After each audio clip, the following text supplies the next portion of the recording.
It's okay, baby. We're safe in here. I have to get inside! The rain came late that Tuesday, the kind that turned Lecky Phase 1 into a mirror, reflecting gates, streetlights, the long silence of money. Patience had been awake since 5. She always was. Before Madam's alarm, before Olga's shower, before the children stirred, she was the first sound in that house. The kettle, the broom, the soft knock on baby Toby's door to check that he was breathing. 6 years, she knew the rhythm of that house better than the people who owned it. She earned 25,000 naira a month.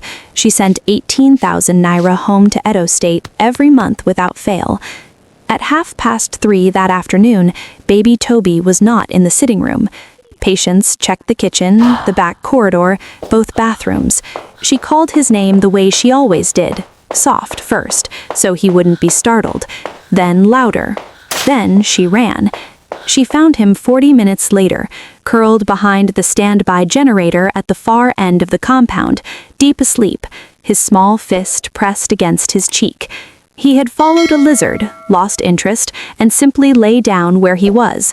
He was 3. That was what 3-year-olds did. She carried him inside, changed his clothes, held him until her own heartbeat slowed. She never told Madam. She should have. She didn't.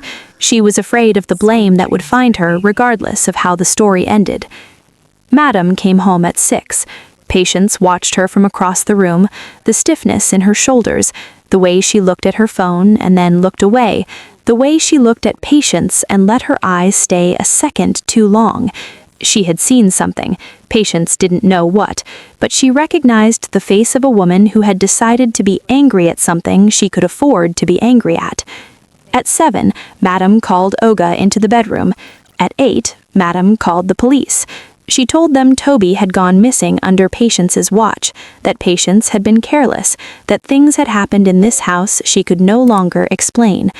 Olga stood beside his wife and said nothing that contradicted her. The officers came through the gate at 11, 2 of them, tired-eyed, nodding at everything Madam said.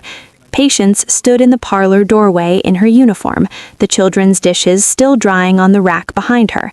She explained about the generator. She described where she found him, how long she had been looking, the condition he was in.